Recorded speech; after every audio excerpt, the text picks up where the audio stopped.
what is SEO? For those of you that don't know, SEO means search engine optimization. It's all about getting your website in front of your audience on Google, on Bing, or any kind of search engine that you use. It's about enabling you to rank highly in results for when somebody searches for the type of service that you offer. If your charity website isn't designed with SEO in mind and you haven't tackled SEO with your website, then you are missing out on a huge amount of traffic, especially if your organization is in a kind of competitive market. You want to make sure that you're optimizing your website as best as you can to make sure that you've got the visibility there in the results to enable people to find you and engage in your organization.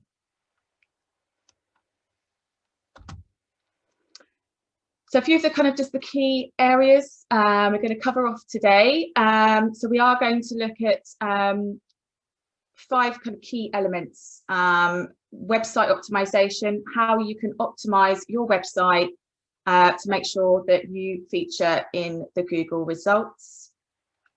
We'll be looking at content creation, obviously a massive part of SEO, making sure that you're creating the right content and you're optimizing your content to help it to rank and to build your online visibility. Google My Business, great for kind of local SEO. So if you're looking at targeting a local audience, then something you should really kind of tap into. But in general, Google My Business is a tool that if you search in to Google, it's the section that comes up on the right hand side. It's part of Google Maps is integrated into it as well, and you'll see on there it'll have a little profile about the organization. We'll go into the detail of that today to give you some tips about how you can make sure that you're dominating that space. And local SEO, again, if you're looking at reaching a local audience, I've got a few tips that I can give you to help you if somebody searches for a particular service in a location, then I can help you to make sure that you're appearing in those search results.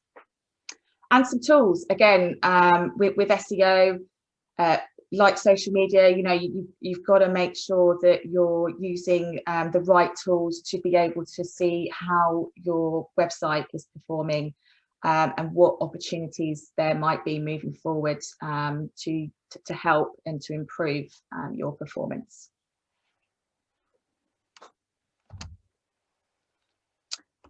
So website optimization, a few key areas here for you to remember. Keywords. A lot of people kind of go into you know, that their website's live and they then automatically think that they've got 5 keywords. You know, this is what people are searching for. Let's just, you know, make sure that we just put those in and kind of hope for the best. They're kind of winging it a little bit and they're thinking that's okay. That's what, you know, that's what they're typing in.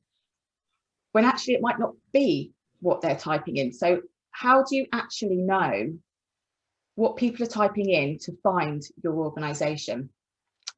So there are 2 things that you can do here. The first one is you can access the Google Ads keyword tool. Now you can set up an account. You don't have to pay a penny, but what that allows you to do is access the kind of the keyword analysis behind Google to find out exactly how many searches are being used to find your organization, what the volumes are. So again, you can jump onto that tool. You can add in a couple of keywords, add your website link in, which will then help Google to kind of pick up what you do, and then it will bring you the results. It will show you not just the keywords that you put in, but also keywords that you might not have thought of before, but actually may rank actually might be more searched for than what you thought. So it can give you quite a lot of results to really kind of help you to pinpoint, actually, it's not that we need to make sure we're using on our website, it's those keywords. So that's kind of one thing that you can do, and you can export that data and keep it as a reference. You can also use Google search. So I don't know if when you type into Google and you start typing in, Google tends to finish the sentence for you. So that's Google telling you these are popular search terms. So again, it's another way to look at what Google thinks you should be using as your keywords. Install and complete SEO plugin. Depending on the platform that your website is built on, if you're using the likes of Wix, Squarespace, the SEO plugin will already be there for you to use. If you're using WordPress, you will need to upload Yoast SEO. It's a plugin that you don't need a developer to install for you. You can just search in your plugins in the back end of WordPress for Yoast SEO, install it, and then you'll be able to optimize your website and your pages moving forward.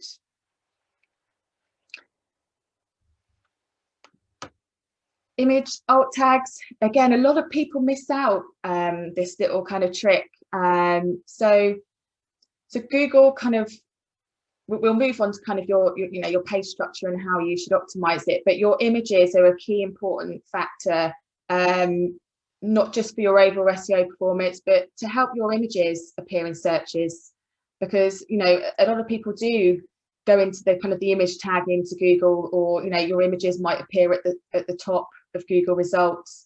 So just make sure you're using your keywords with your images. So when you upload an image, you should have a little option on the side that says alt text.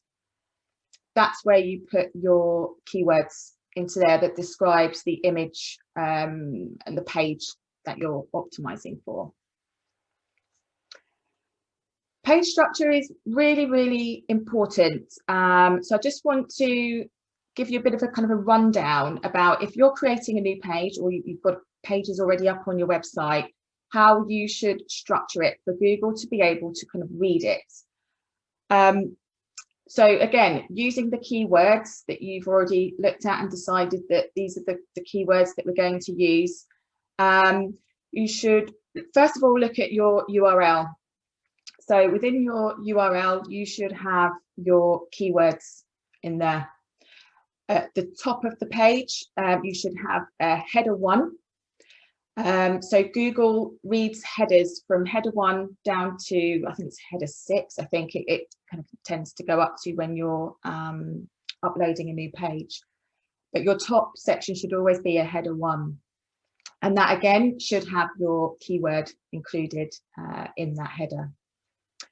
Google then reads your first paragraph of your page.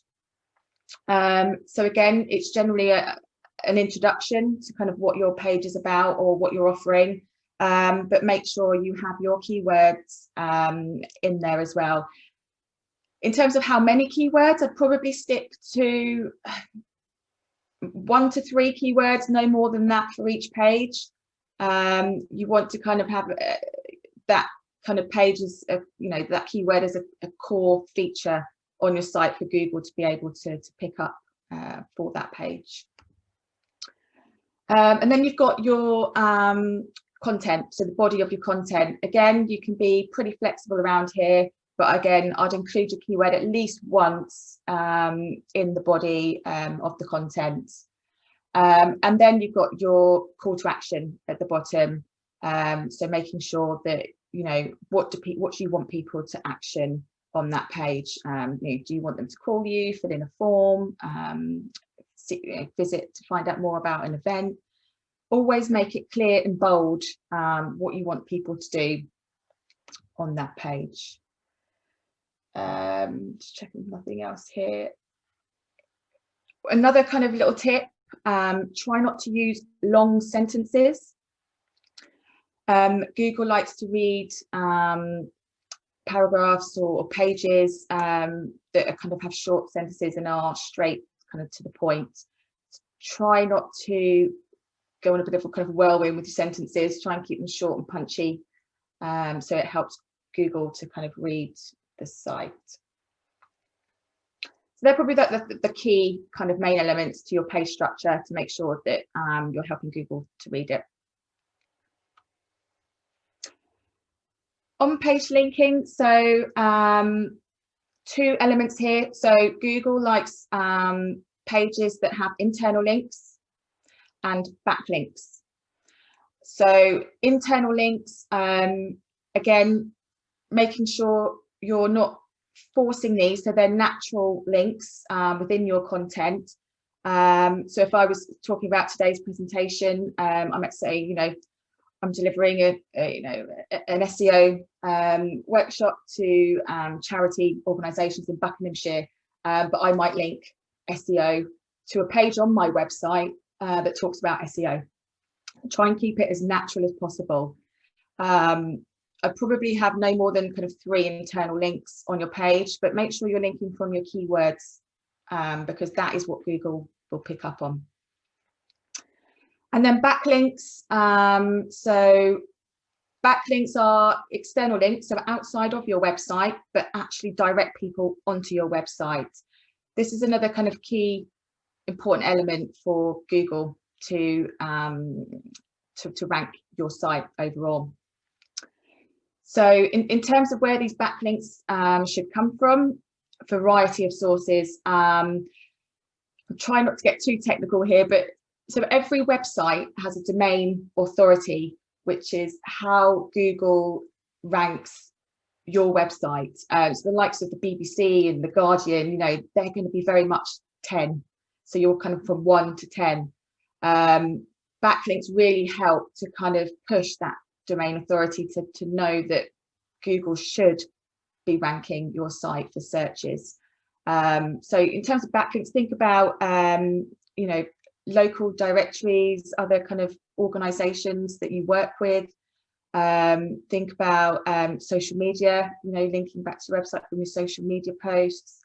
You know, PR, could you get some PR and get some links? So, but when you are looking at those things, always have the backlinks back in your mind. So if you write a press release or you write a guest post for another organization, say, oh, would you mind just putting a link from, you know, our company name back into our website? Unless you're talking about something specific, try and get them to link to your homepage. And then we've got landing pages. So landing pages are when you think of if somebody typed into something into Google to find, it might be a particular product or an event or whatever it is. If they clicked on your website, where would they land? And does that talk about what they've just searched for? So I know a couple of you were talking about kind of projects that you're kind of working on that you kind of really, you really kind of need support to help them to be found and noticed. So this is kind of one great way of getting your projects out there. So create specific landing pages for those projects, or specific landing pages for events, or whatever it might be. And use the format that we've just gone through. Do your keyword research, fill in your SEO plugin. You've got your meta title, your meta description, making sure those are filled in with your keywords. Optimize your image alt tags, look at the page structure. So for all individual pages that you create, make sure you follow the same format. And make sure you're linking back into them. So promote your kind of landing pages on your social media channels, and really kind of get as much kind of links back into them as possible. And then we've got your sitemap. So a sitemap is basically your website structure. it's how Google reads your website. So your sitemap will have all of your pages that you've created over time. So you need to make sure that your sitemap is uploaded and being reviewed by Google. So if you use something called Google Search Console, it will help you then to see and make sure that your sitemap is submitted and Google is reading it, because if they're not reading it, they're going to find it really hard to find you. Okay. So just moving on to content. Sorry, just want to do some questions, Felicity, maybe before, just because I've seen a few things pop up on my screen. Yeah, no, that's brilliant. I go back. So the first one is from Jenny, and it was, could you repeat the plugin name for WordPress? Yeah, it's Yoast. It's Yoast. Yoast SEO. Thank you. And then Liz has asked, just could you give a bit more information about backlinks? Sort of just the understanding of what a backlink is. Okay, so if you're, let me try and think of how to kind of explain it really. So Google reads your, Google will, so I'm trying to think of how to explain it really simply. So a backlink is another external website. So say I wrote an article for the Clare Foundation, and I wrote an article about today's workshop. So what I would say to the Clare Foundation is, you know, here's the content that I created, the blog. You know, I've written up some key points from today's presentation. Obviously, it's all about you know, my experience, you know, my skills. So I'll say, you know, are you happy to link back to my website from that blog? So it might be at the end, after I've given a few of the key takeaways from today, you know, it might be, you know, Vicky runs a, you know, a marketing agency, you know, in High Wycombe. She, you know, works with charities. If you'd like to find out more, visit her website, and then it will have Vicky White Communications, and that Vicky White Communications would then link to my website from the Clare Foundation website. So you've got, you know, your directories, like, you know, you've got Yale, you've got Thompson Local. There might be some that are more specific to your organisation. You know, add a couple of directory submissions and get links again back to your website. But, you know, when it comes to PR, it acts in exactly the same way. If you're writing a press release and it's going to be featured online, so, you know, would you mind linking from our company name back into our website? And again, talking about the kind of domain authority, you know, the bigger the organizations are. So I did an article recently for Closer magazine. Perfect, you know, they're going to be, their domain authority is going to be amazing. So to get that authoritative link from their site back to mine is going to really help to push my website up in search results, because they're seen as a trusted source. So it's an external organization linking it. Right, yeah. Got it. Liz has got it. Brilliant.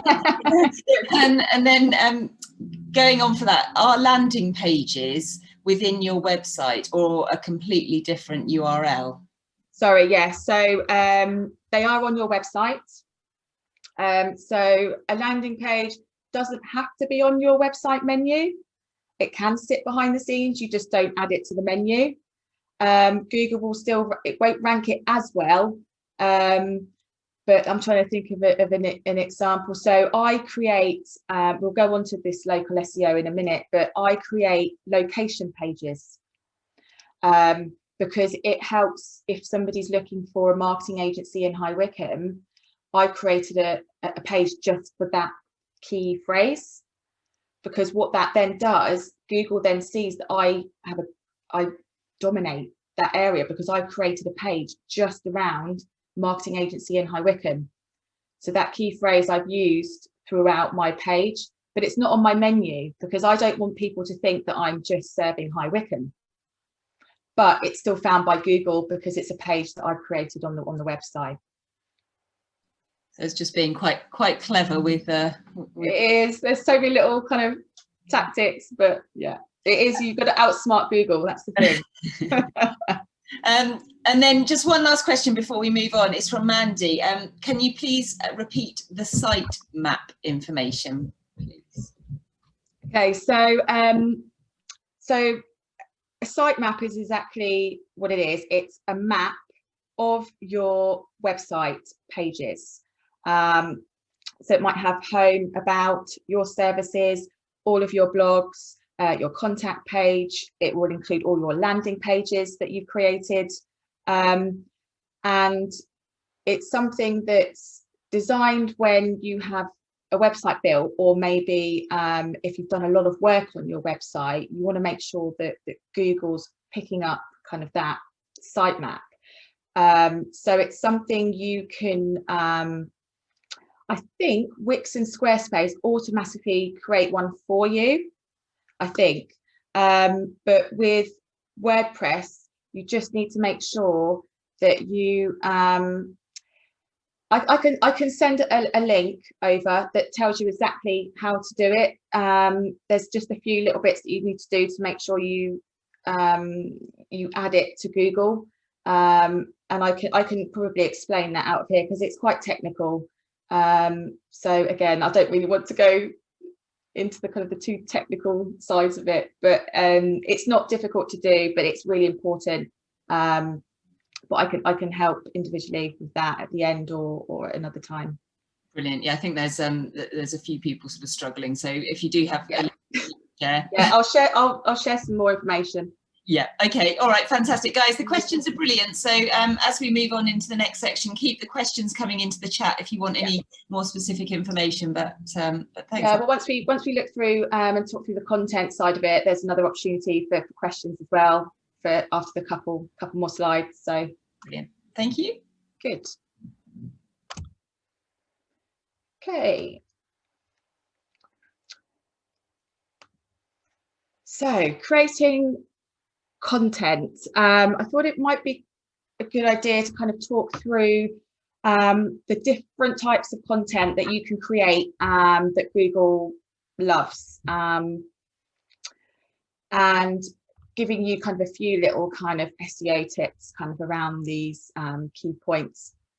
Excuse me. So you've got every website should have a blog or a news section. So Google loves fresh content. So the more content you add to your website, the more Google is going to love you. But that's just not adding content. Obviously, you need to do the kind of the SEO around it for actually, to actually make Google find it. So I would suggest doing 2 or 3 blogs a month if you can. Minimum of 300 words if you can, and if you have the capacity, doing maybe 1 blog a month around 3,000 words is going to really push your visibility and your rankings up. I'll try and find topics to write that you kind of, you're still delivering value if you're writing that amount of keywords. But make sure, you break the content up. Again, using your keywords, make sure you've got, your header at the top with your keyword in, subheading again with your keyword in, and break up the content with headings. Use imagery, use graphs, embed video if you can. But yeah, if you can create a couple of long-tailed blogs, amazing. If not, minimum of 300 words, regular posting onto your website to kind of help Google to know that you're still active, you're still there, and you're introducing all these kind of new content pieces to Google. In terms of kind of what to blog or what to write about, try and think of what people might be searching for right now.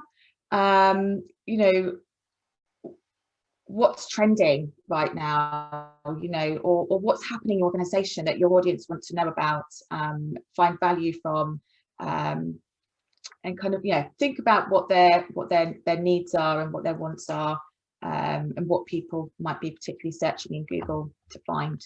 And that should be an element of your blogging strategy. Additional specific website pages. So again, I've talked about landing pages, projects that you're working on, you know, create additional pages for those. Try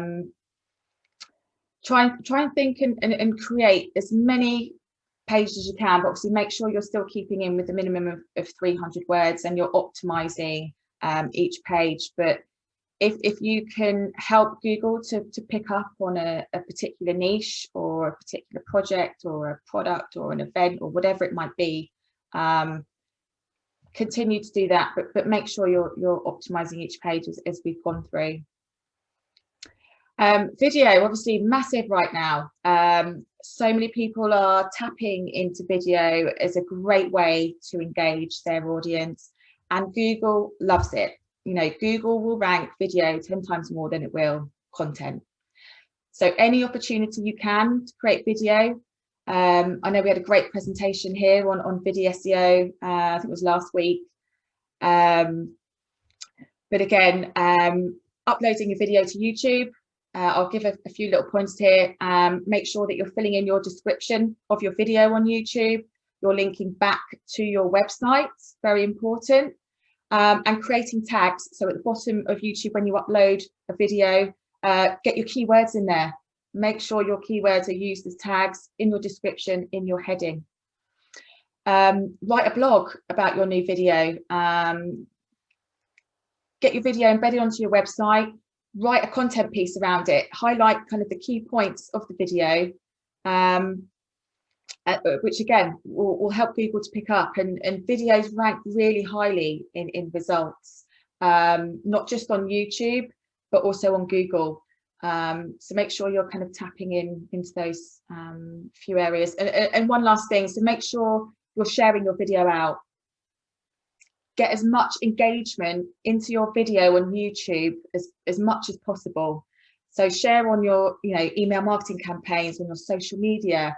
Share your video out with a few of your kind of close peers, and get them to engage in it.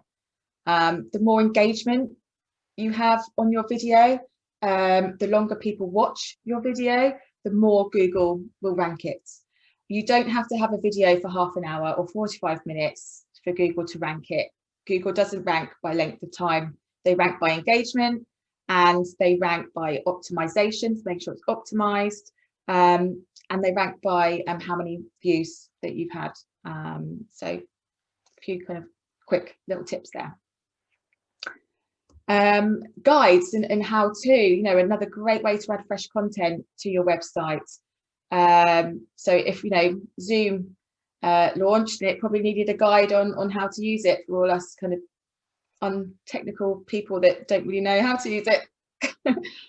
So, you know, think about additional pages that you can add that Google will love, and your audience will find value from, and get it up onto your website. Infographics, another you know, the great content piece that is really making waves right now in marketing and with Google. So an infographic is kind of a structured, like a PDF, if you like, or just an A4 document, however you kind of want to look at it. But it's a great way to map out data, statistics. You know, how has your kind of charity been performing over 2020? Create an infographic about it. You know, how many people have you helped? You know, how much money have you, you know, how is your fundraising doing? And get that all out onto an infographic and share with your audience, because people love looking at data, and it's a really easy way to present particular points and areas of what you do. And Google also loves them. Get them onto your website, create a blog about it, and share it to build traffic onto that page. Podcasts, again, massive this year. I think lockdown, I think a lot of people sort of turn to podcasts as a way of learning and building kind of their skills and getting their kind of brand and products and service offerings out there. So if you can create your own podcast, great. It's a great way to build engagement into your brand. It's a great way to build traffic into your website. If not, feature on a podcast. I know quite a few local businesses that are running podcasts right now. I've been on a few, and it's a great way for me to showcase my expertise. I can add a blog on my website. I can share on social media, and it's a great way to build traffic again into your website. And case studies, of course, really great to show how you've helped either other organizations or how you've helped individuals, and again, a great way to add fresh content onto your website, sharing those again on social media, and a great way again for you to utilize your keywords. So I might create a case study about a client, and I talk about social media and how I've helped them to increase brand awareness and increase traffic to their website, and then I can then link back to services on my page from that case study. So think about a case study section on your website, or having particular case studies featured within your blog, linking back to other areas around your website. So last slide before we move on to questions. So how to produce the best content.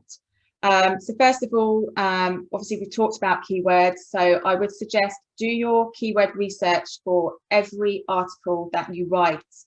What you think people are typing in to potentially find that article might not be the case.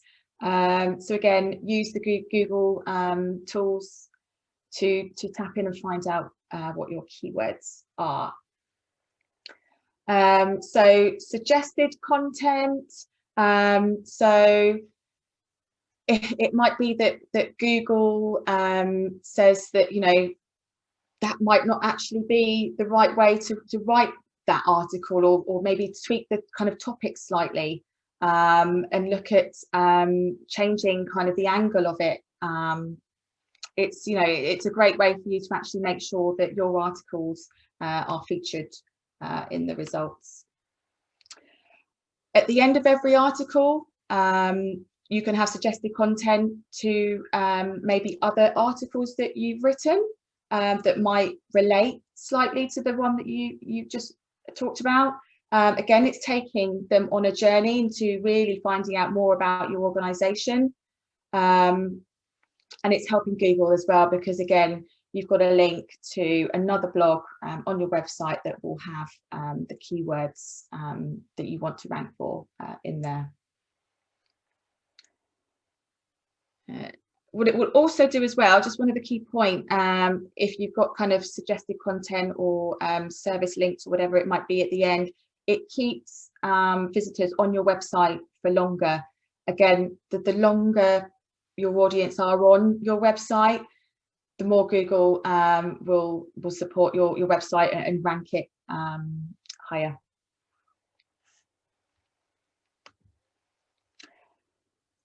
So now you've got your content up there, it's now time to kind of promote it out there and build the links back into your website. So again, I've talked a lot about using other marketing channels to make the use of your new content that you've got. You don't want to create something and then it's just kind of sat there. You want to tell the world about it. You want to bring people into your website to then read the article and find out more about what you do. So again, share all fresh content onto your social media channels, linking back to that blog if you're talking about that particular blog, or if you're talking about a landing page or a service that you've got a page for, link back to that page. I'd avoid just always going back to the homepage. You know, you want people to land, you know, where they're going to get value from. You know, you've introduced what you talked about on social media. Now you want them to find out more. So it's important that you always link back to a page that you're going to give them more value from on that post.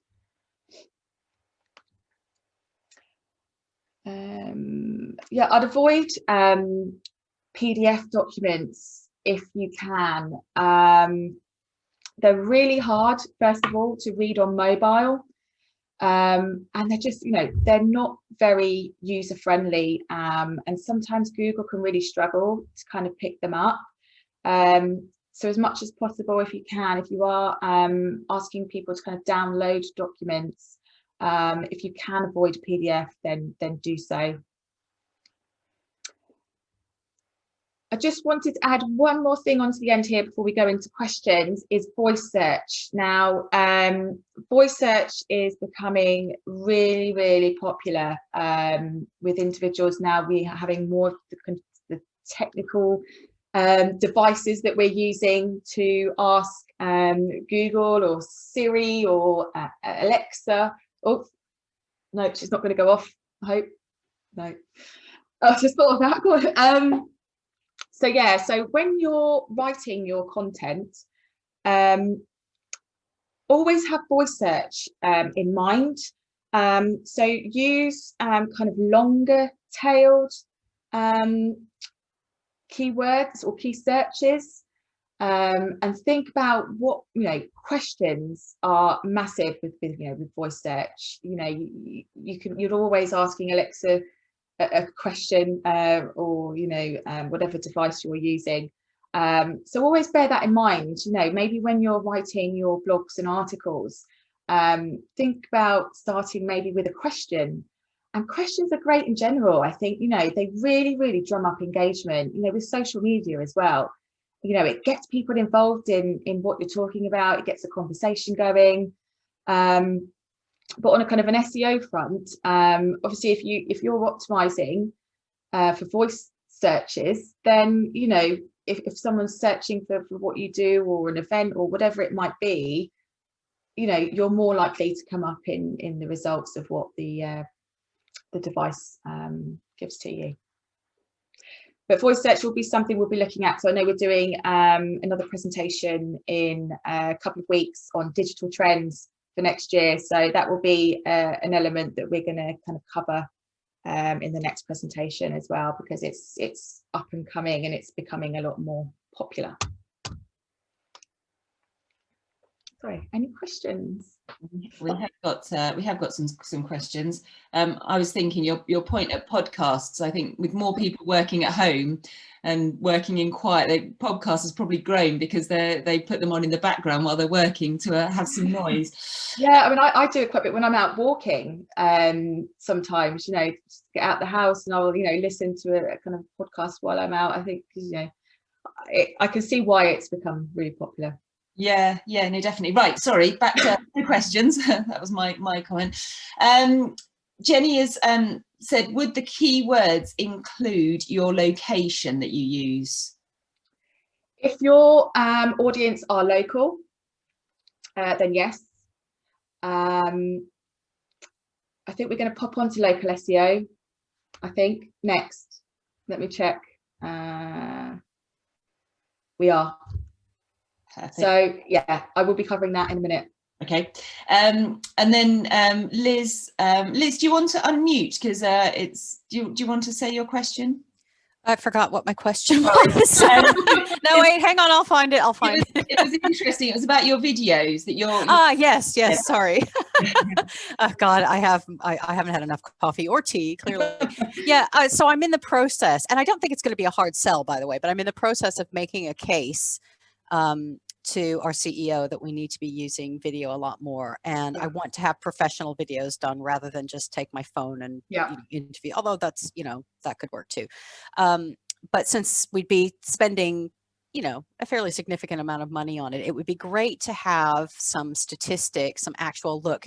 Here is how Google ranks things, you know, 10% more often when it's video or whatever. So if you can point me to anything, that would be great. Okay, I'll make a note, Liz, and then Brilliant. Thank you.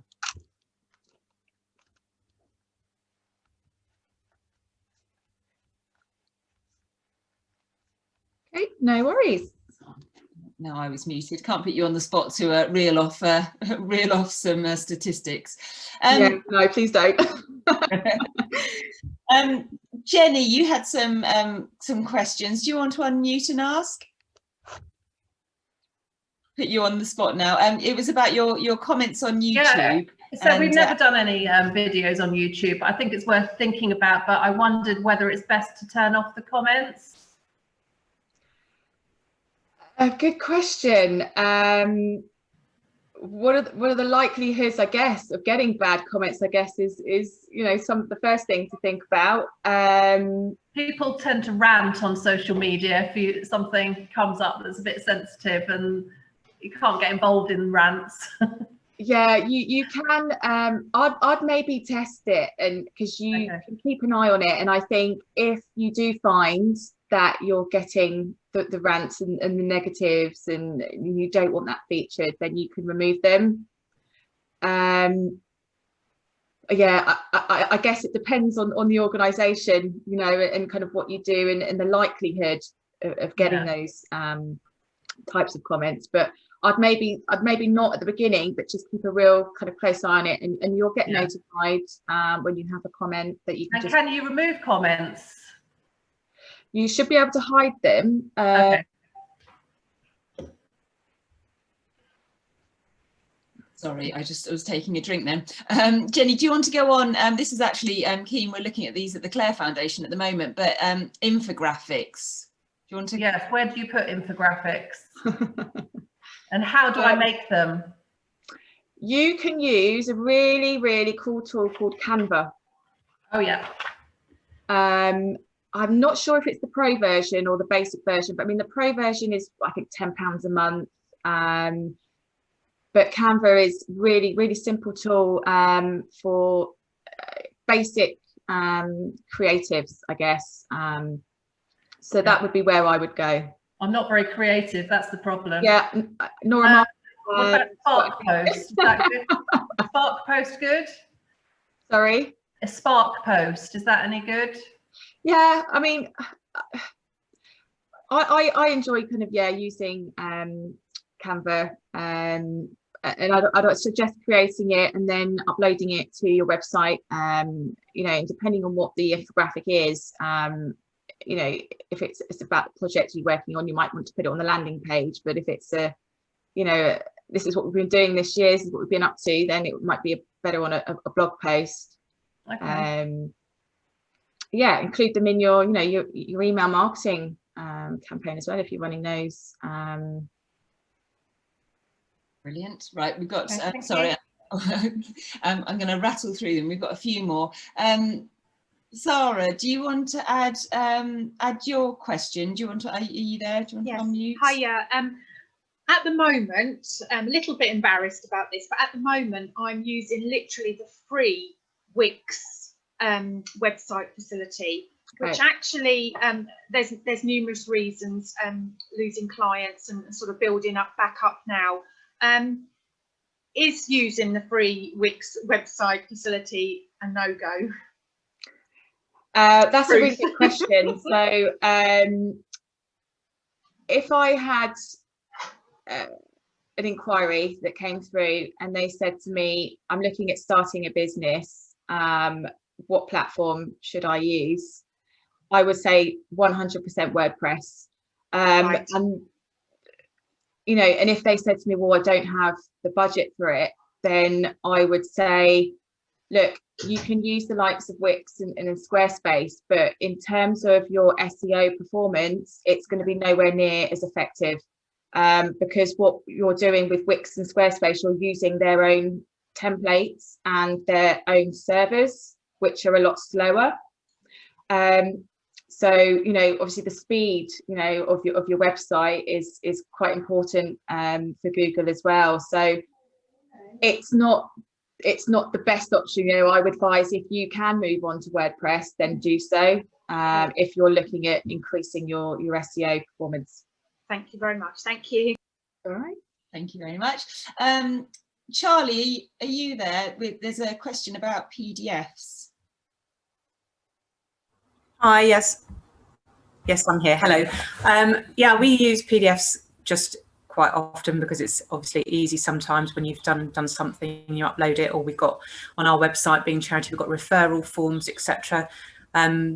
We're in the throes of refreshing the website, but at the moment it is what it is. So what's the best way if you're not going to, I know that PDFs don't get, Google doesn't like them, so I'm sort of aware of that anyway, but what's the best thing to use instead, or how to get the information up on the website if you're not going to put it on as a PDF? I think it depends on the purpose of the PDF. If it's just to download a form, then you know, and you're not, it's not an essential SEO document, then fine. It obviously it's more accessible and easy for people to kind of download that way. But I think if you're, you know, I guess presenting information and you're wanting kind of Google to kind of read it, I'd probably just either create that on the page of the website if you can, because I think that's the easiest way for Google to kind of pick it up.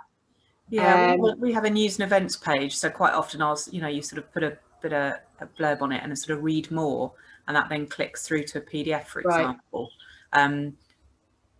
But can you move that information then from the PDF onto the web page? Yeah, you can do, but then yes, but then it obviously ends up with being a lot of information where you've got, you know, 9 or 12 articles that show any point on your page.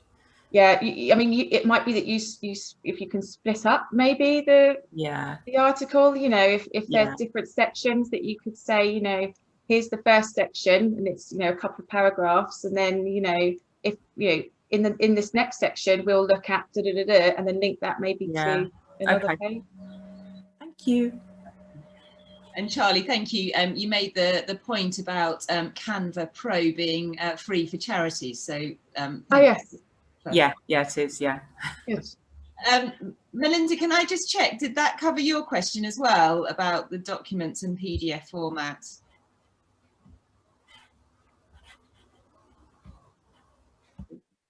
You're on mute. Yes, more or less. Is there any alternative Word format or whatever? Because I noticed that a lot of the times if we do put PDF formats, people don't have the functionality to be able to fill it out. So you know, you have to put in Word. Is that a particularly slow way of doing so, or are there alternatives? Are you talking about making it easier for people to fill in the forms? So you have as part of Adobe package, I think it's Adobe, I can't remember what it's called. Is it Adobe Editor? Well, if Helen was here, she'd know, because she's been doing it for the Clare Foundation. So it's you can create a PDF, but it actually can be you can edit it and fill it in. So it's a part of Adobe. I can find out for you. That'd be grand, thank you. And Paul, are you able to unmute?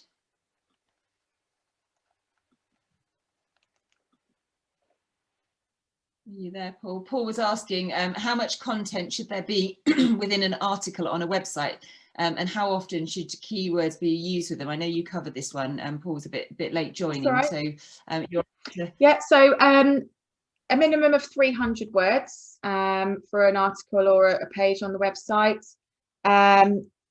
If you can, I did suggest maybe, you know, once a month, or as you know, as much as you can, creating a longer blog piece of about 3,000 words, because Google really ranks content highly, and the longer that, you know, the content that you have, the better. But at the same time, you know, making sure you're still delivering value. In terms of keywords, you know, between 1 and 3, I wouldn't go any more than 3, because you really want to make sure that Google kind of picks up on that particular kind of keyword or key search term that you've chosen. So no more than 3 keywords, minimum of 3 100 words for content. If you can create some longer 3,000 word pieces, amazing. Brilliant. That's it for the questions, but guys, please do keep them coming, because we've still got a bit more to cover. Okay.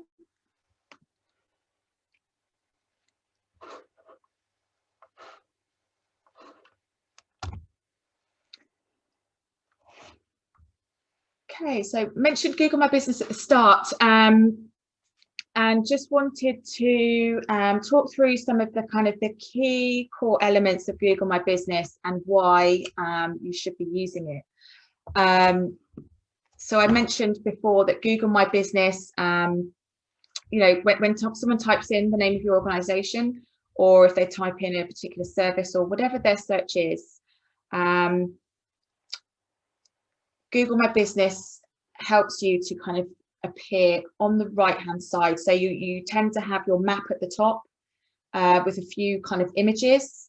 Then you'll have your business profile with your address. You'll have kind of Google reviews. You might have a couple of social media links, and then a kind of a few posts at the bottom. So I just wanted to give you kind of a few little tips here, just to kind of help you to dominate, you know, that space and appear more frequently. So again, what is Google My Business? It's a tool by Google that gives people a bit of a snippet and an overview, I guess, in a nutshell, about kind of what you do and who you are. So 100% please create an account. You can verify your account. I think they either call you or send you a postcard with a code that you just then enter to verify, and then your account, you have the full functionality of the account. Use your keywords again in your profile. You'll need to make sure that you keep your keywords kind of at the top. So these are kind of your generic keywords about your business and your organization and your service offering. A lot of people don't use Google My Business posts, and it's you can add up to, I think, 3 posts every couple of weeks, I think, the last time I checked. So they're like social media posts. So you can give updates about what you're currently up to. And these actually feature in that section under your social media icons. So again, it's another dominating space in the search results that you can use, and also highlight maybe what you're currently working on, or highlight some of your key service offerings, or whatever it might be. It's another way to kind of engage people and draw them in to your organization. And they could be anything from videos, images, whatever it is that you want to post. You can use Google My Business for that. And COVID-19 kind of update, it was surprising. So for local businesses, I know that there were kind of some local restaurants that obviously they had to shut, and they hadn't, and then they reopened, but they hadn't told anybody that they had reopened. So what they could have done is gone into Google My Business, added in a COVID update. We're still open. We're still open for business. Come and see us. Come and So a lot of people miss out on this opportunity, because this, Google My Business does, it does feature quite a lot in results. So if you can show exactly, what you're doing right now and what you're working on, or, are you open? Are you part open? What are you currently doing? And let people know, because they're more likely to engage with you if you make it clear. Google reviews, again, Google loves Google reviews, and this will support your overall Google visibility and your rankings. So try and get as many Google reviews as possible.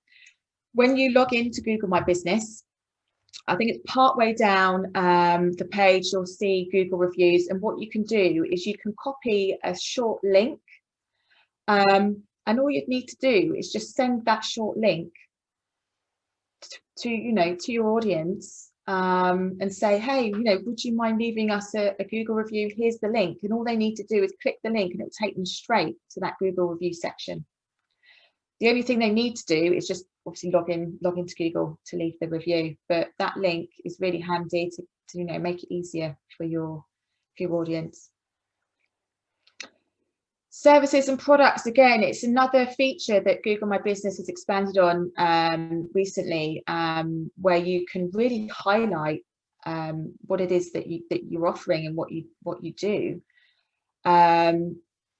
So again, go onto My Business and list those particular features that will really help. Okay. And then, of course, local SEO. For those of you that are wanting to reach a local audience, there are kind of a few little tips here that I've got for you. So this is something I work a lot on with my clients. You know, my clients tend to be kind of the smaller organizations, you know, local kind of small businesses around the area that they really need to tap in and get people locally visiting their store or buying, you know, engaging in their services. So a few short tips here. So website optimization, again, something that somebody mentioned a little while ago. So yes, 100% important. You have to have your location as one of your core focus keywords. If you are wanting to target other locations as well, so say you're in Aylesbury and you want to reach an audience in Aylesbury, but you think, well, actually no, we can actually talk to people in High Wycombe as well. We'll come on to that in a minute. So again, with your SEO plugin on the back end of your website, making sure that you know, you've got your locations in your meta title and your meta description. One other thing as well, embed Google Maps into your contact page. This will really help Google to pick up where you are based. It's a code that you can get from, I think it's directly from Google Maps. Can't remember specifically, but you can get the code and then you can embed it into your contact page. Really, really great thing to do. One other thing that you can do, which I strongly recommend if you're wanting to rank for local searches, is create location specific pages, which is what I mentioned before, that really it's helped me and it's helped my clients massively. So what I just mentioned as well, you know, if you're in Aylesbury and you want to feature results for Aylesbury searches, but you're thinking, well, no, High Wycombe as well, and you know, Milton Keynes or wherever it is, create other pages for those, you know, for those specific locations.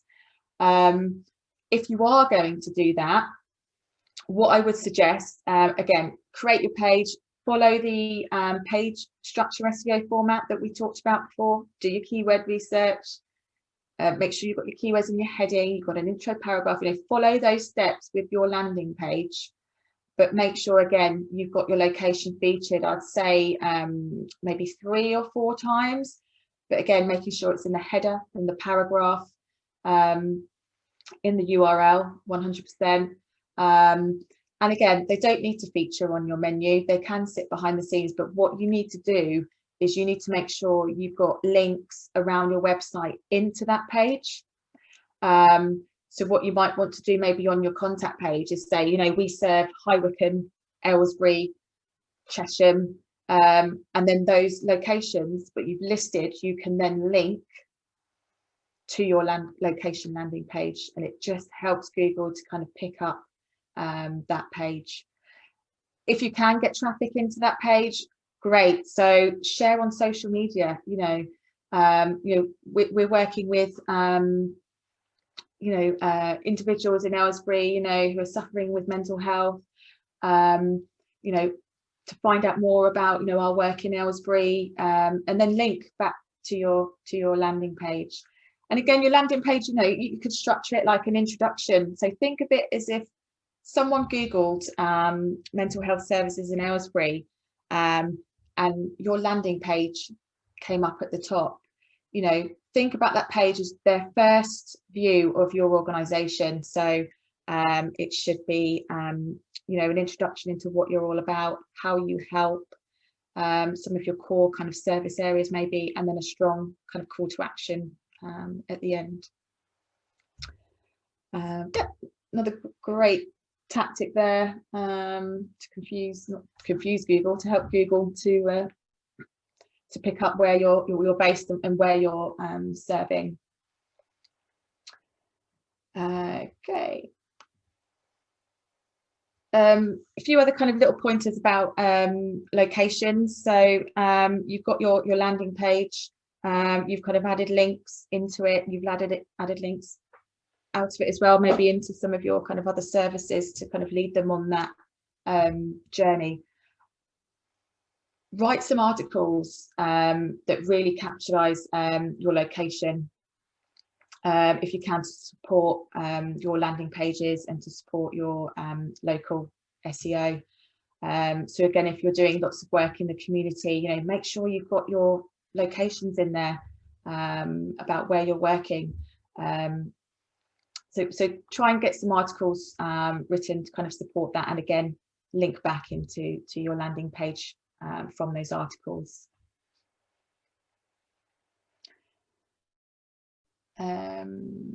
Again, backlinks, we've talked about. I think we don't probably need to cover really any kind of more on that. Again, just to refresh, so try and get some backlinks from other organisations maybe that you work closely with. Look at kind of PR opportunities.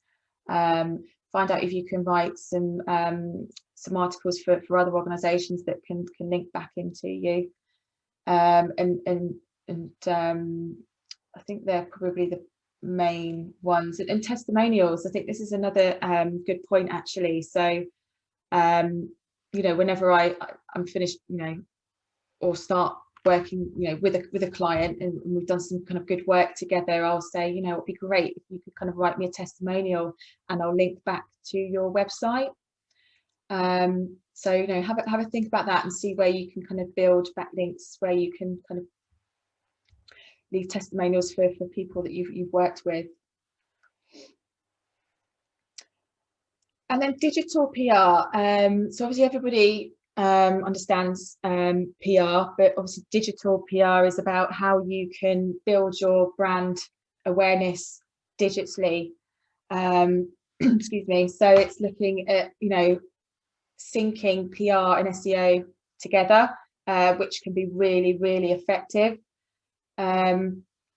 So again, you know, get in touch with either local media or national media, depending on your type of organisation, and look at kind of what opportunities there are for you to either write something for their website, or, you know, if you're on the radio, you know, ask if you can write a blog piece, you know, and with the kind of the key points that you've talked about in your session, and see if they'll upload it to their, you know, to their website and link back to you.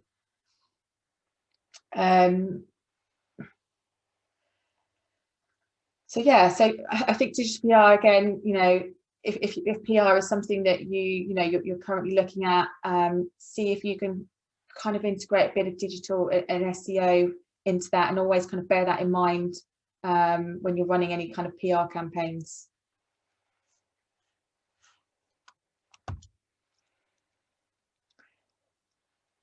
So here are kind of a few tools that I use or have used that could be really helpful to you. So Screaming Frog Spider is, it basically gives you a bit of a kind of sorry, I'm gonna have some water. Excuse me. It basically gives you a bit of a kind of an audit around your website in particular. You know, it crawls kind of the SEO performance, if you like, so it will make sure that you know, you don't have any broken links. Obviously Google doesn't like broken links. It will penalize you if you do have that. Also duplicate content. I know it's really easy to kind of copy and paste big chunks of content from one page to the other, or one article to the other, or scrape something from a similar organization that you quite like. don't do it. Try and use your own words when you're writing, and make sure on your website that you're not duplicating the same pages. I think particularly as well, if you've got your kind of keyword focus, try not to have the same keyword focus for every 10 different pages. Try and make them different. Again, if that's a struggle for you, think about maybe some kind of longer tailed keywords that you can kind of capitalize on, and do that. It will help you as well with looking at, your SEO plugin on the back end. If you've got any information that's missing there that needs to be there, like your meta title and your meta description, to help Google to pick up the pages. If that's missing, Screaming Frog Spider will pick that up for you and let you know, so you can then go on and fill in that information. So yeah, the basic option is free. There are paid for options as well, if you wanted any more than what I've just talked about. Mozilla is quite a popular SEO platform, actually. It is a paid for tool. You can get a 7-day free trial, but Mozilla is a great way to look at your keyword rankings.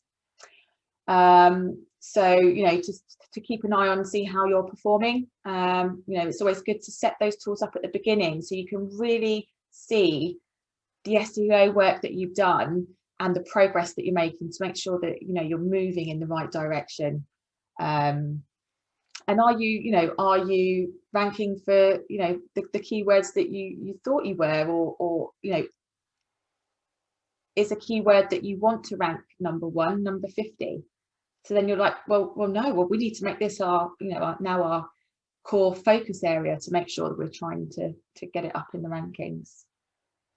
You can also identify keyword queries. So what you think people might be searching for. Again, what I mentioned before might not be what they're writing into Google.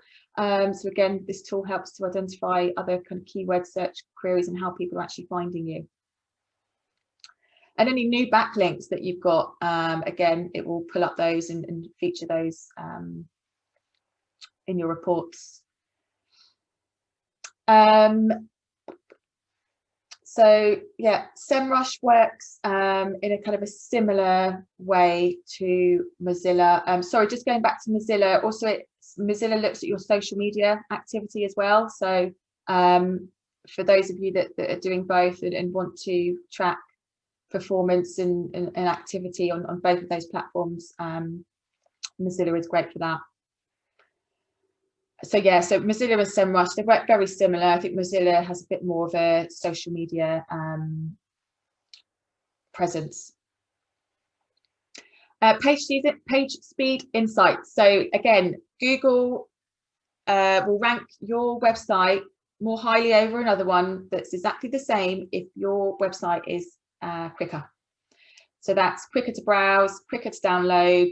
All the actions that you take on your website, if they're slow, Google's going to bring you down. So it's really important that you run this check. It's free.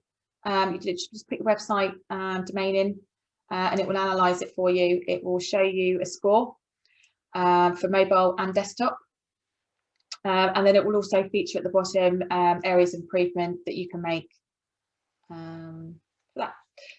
And then Google Search Console, again, I've talked a little bit about it with your kind of sitemap, but again, it helps with search queries. It shows queries that people have typed in to help you see how you featured for those queries and how often you come up. Google Analytics, again, a great way to pull off reports and see where your website traffic's come from. If you're comparing,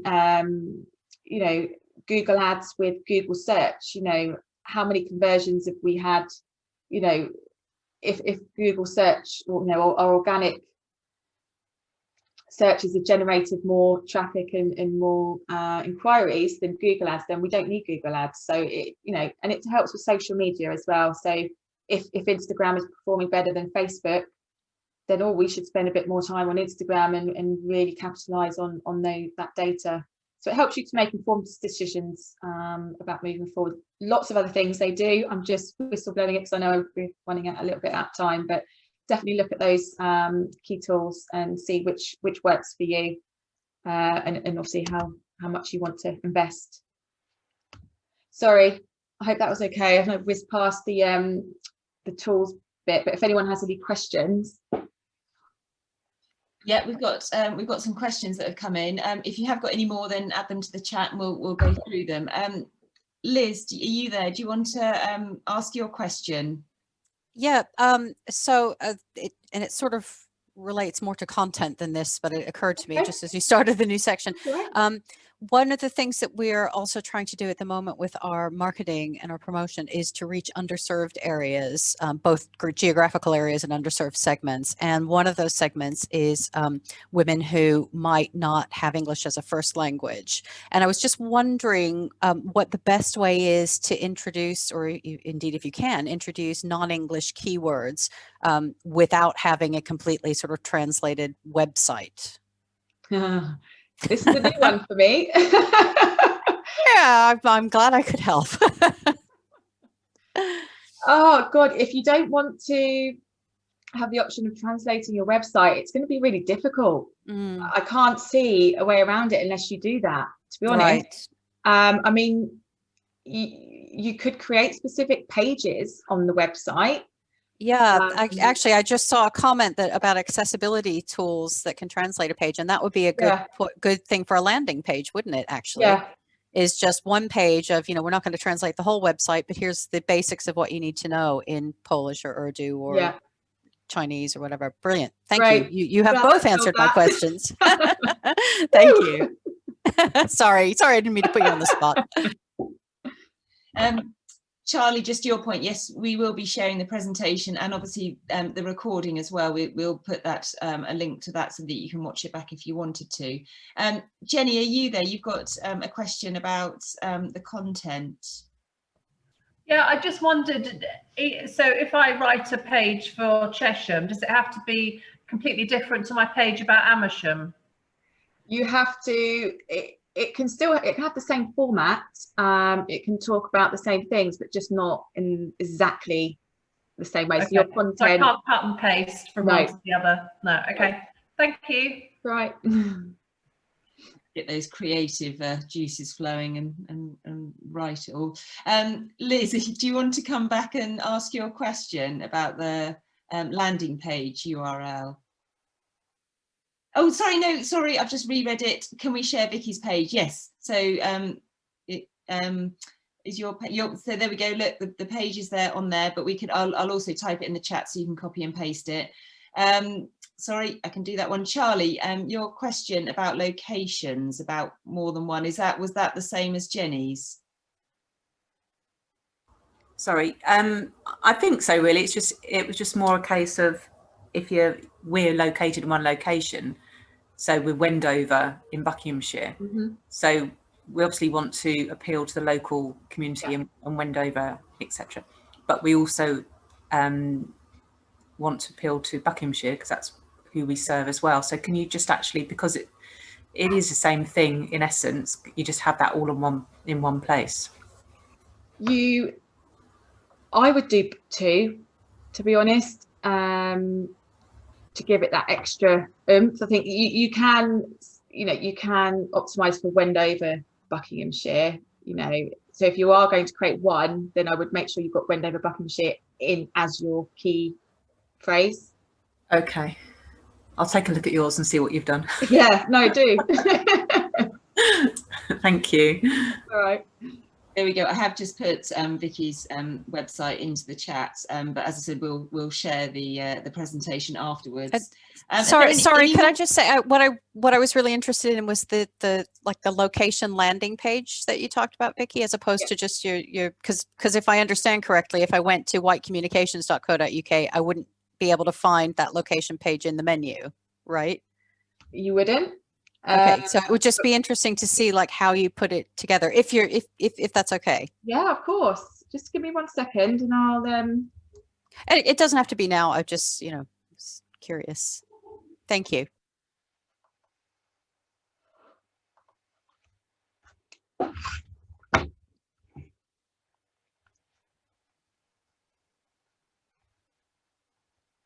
think the interesting point is being clever with your language, isn't it? I'm always have a problem with cutting my language down. I tend to use 100 words when, you know, you could only use 10, but it's being really clever with the words that you use. Absolutely, yeah, and the structure I think is really important as well. And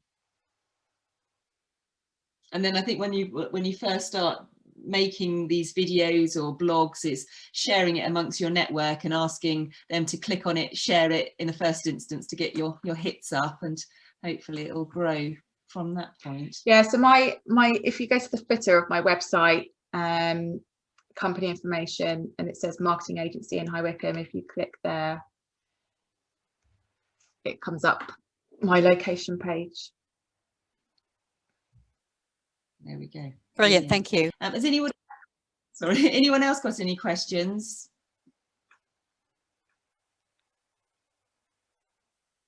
I mean, that's been brilliant. There's so much content covering, and I could see everyone writing down. So the next session in 2 weeks' time, on the 7th of December, is at the same time, and you're going to get your crystal ball out for that, are you?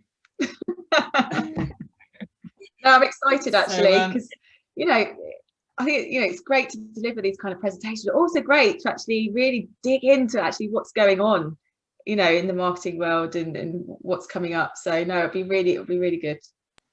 And may I just I thank you from the bottom of my heart. Sorry to butt in there. I didn't mean to be rude. I'm really grateful